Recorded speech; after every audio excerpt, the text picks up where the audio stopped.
back, everyone. It's the Bourbon Judge.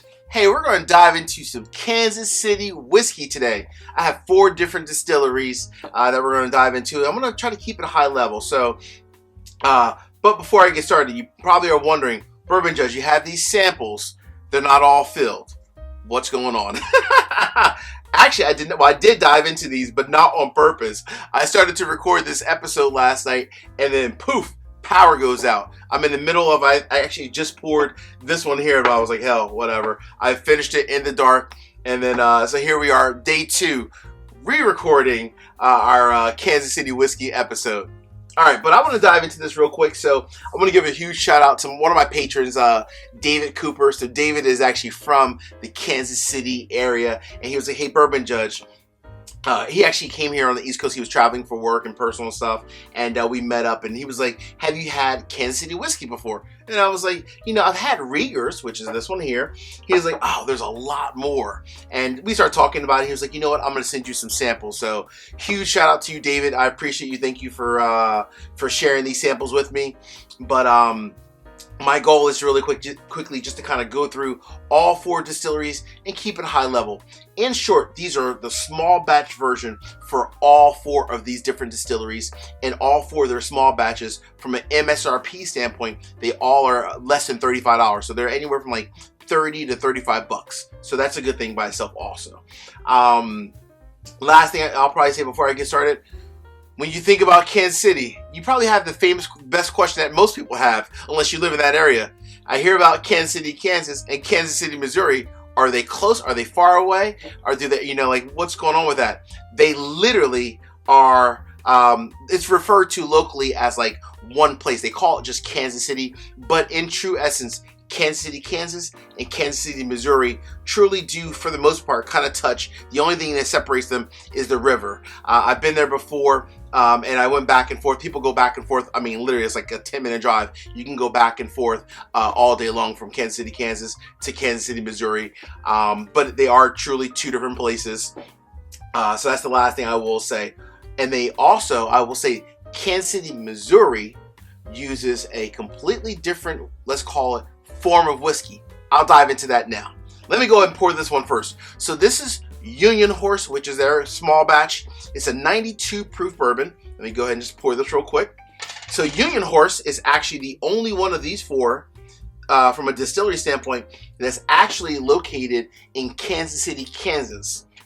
This is owned by the Garcia family, and of all 4, this is probably the one that I think, in my opinion, from what I've read online, did a lot of research, closely resembles your, let's call it, modern day distillery experience. Like when you go to Kentucky or any other major distillery, when you go and you visit, you have tasting and tours and food, and they have, I think they even have like weddings there. I mean, the Garcia family, from what I can tell, what I read online, they're doing it right from a distillery experience.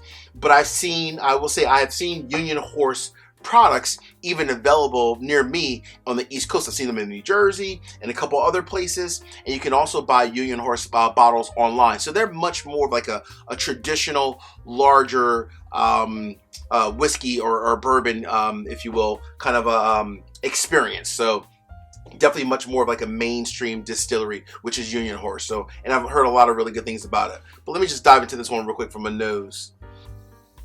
All right, so from a nose standpoint, it almost has like notes of like a blended, like a cherries and apples together. Extremely fruity in the nose. It's like cherry, almost like cherry apples, and like almost like a cherry soda, almost in a way. So think of like cherries and apples kind of combined together. Definitely a little bit of pepper in there as well. Very interesting nose by itself. All right, cheers, everybody. Here we go.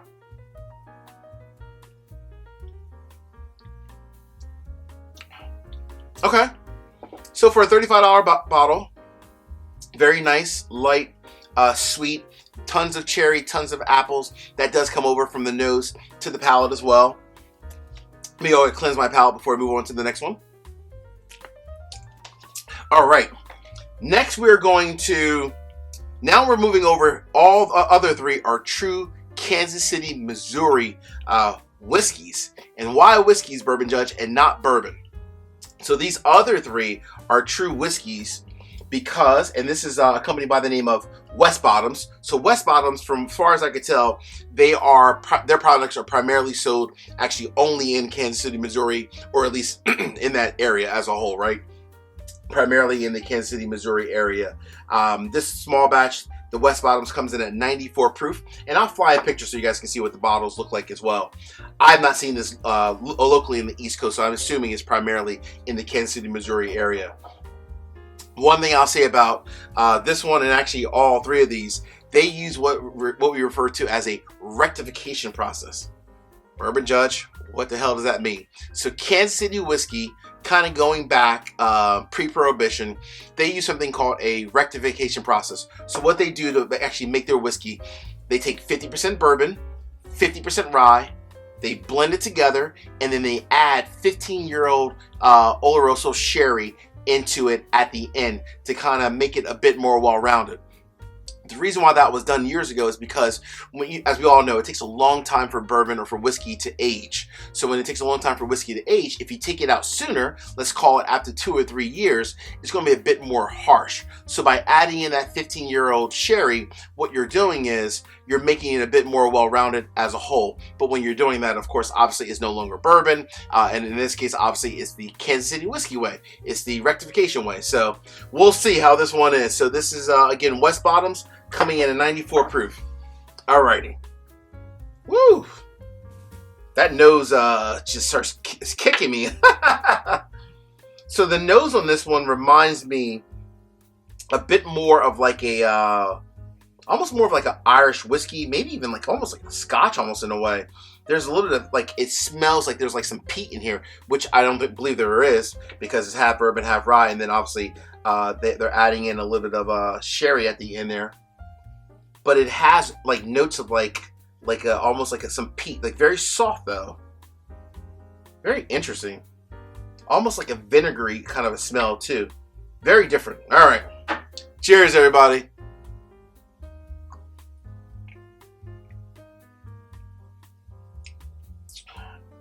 Wow. That even sips like an Irish whiskey. It's funny because it's truly a Kansas City whiskey, but it sips like an Irish whiskey. So if you're a fan of Irish whiskey, you would actually probably love West Bottoms. That's interesting. I'm starting to appreciate Irish whiskey myself. All right. Woo! 2 down, 2 to go. Hey, real quick, I need 3 quick, easy favors. Number 1, hit the like button. Number 2, drop me a comment. Let me know your thoughts if you've ever tried any of these Kansas City whiskeys before. And last but not least, please make sure you subscribe to the channel and hit the bell so you get the notification each and every time I put out content. All right. Now we're moving over to a company that I've seen on the East Coast a lot, even before David kind of put me onto these other ones. This is Rieger's, and this is their small batch product. It's a 92 proof Kansas City whiskey. So this one, I'm going to go ahead and nose this real quick. So Rieger's is slightly different. They've been around for many, many years, even before Prohibition. In the Kansas City, Missouri area, the Rieger family name was well known. They had a hotel. I mean, the Rieger family was very much, they were like the kind of like the Jim Beams of the Kansas City area, right? I mean, everyone knows the Rieger's name in the Kansas City, Missouri area. However, after Prohibition, unfortunately, the brand died off. But I will say, going back not too long ago, a gentleman by the name of Ryan Maybe, who is a local bartender, he actually started up a bar in the Rieger hotel that still existed.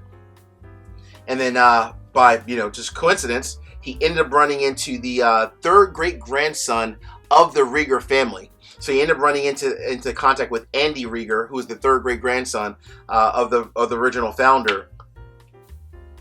Came in contact with him, and then they actually ended up just saying, you know what, let's bring back the Rieger brand as a whole. So they were the first distillery in Kansas City, Missouri since Prohibition to actually come back.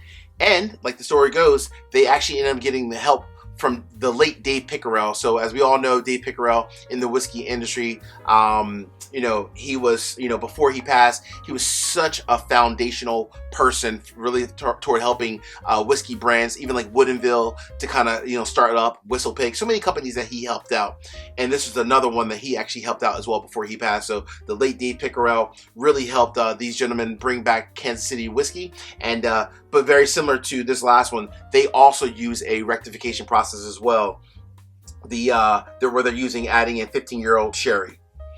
So I've had Riegers before, and I've definitely enjoyed it. So my guess is I'm gonna enjoy it again.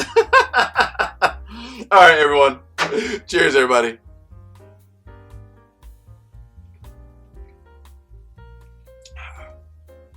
That is very nice. Very sweet on the finish.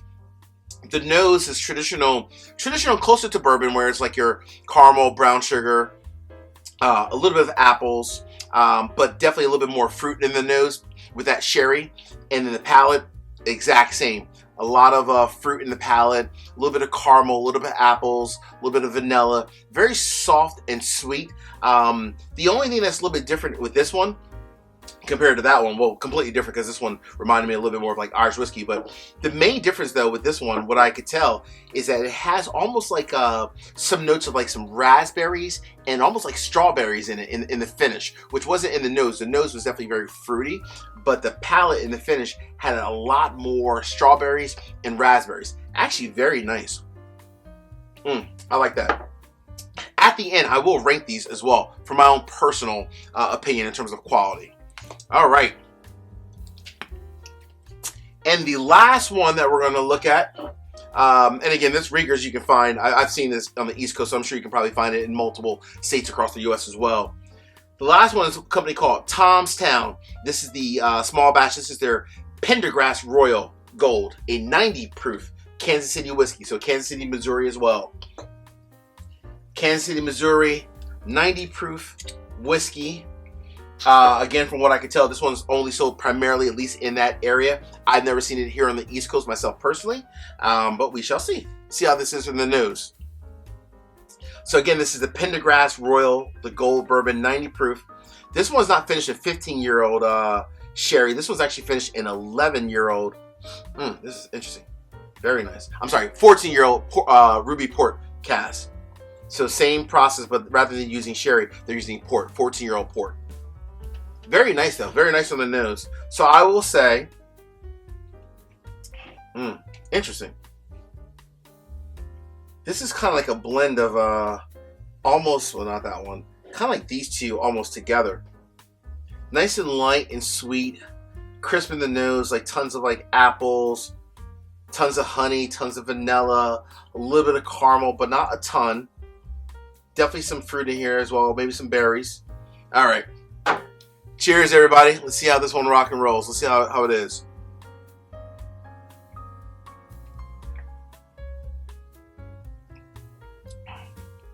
Wow. That's actually really nice. Damn. All right, I'm going to finish this one.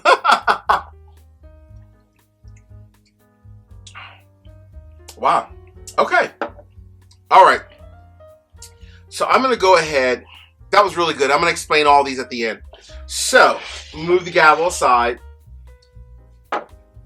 In my opinion only, this is very clear.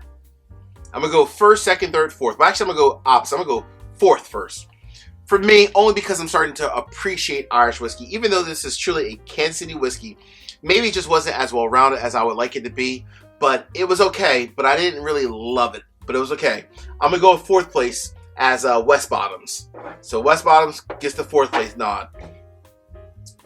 Third place, I'm probably going to go with, I'm basing this just off of these small batches. I'm not saying that like the barrel proof versions that might be out there are better. But third place, I got to go, honestly, Union Horse. I thought it was good. It just wasn't as well rounded as I would have expected. Now, I'm sure if I would have maybe the Garcia family's barrel proof versions, I probably would like a little bit better. But at 92 proof, I just thought I would have expected more from this one. It's a bit younger than what I would expect. But again, right, this is also a bourbon where the other ones are not. So I almost kind of put this one out of the mix because it's kind of slightly different. We're gonna put it over here by itself. Let's do that. All right, and there's going to be one winner in life, and I think that's fair. Between these two, Rieger's and Tomstown, I was pleasantly surprised with Tomstown. I'm gonna put Tomstown right here in the second spot, but honestly, the winner, I have to stick with Rieger's. So if I'm putting them all together, I'm going Rieger's first, Tomstown second, Union Horse third, and West Bottoms definitely gets the fourth place. Hey, until the next time, peace, cheers, salute. Thanks again, David, for sharing these samples with me, and cheers, everybody. Take care.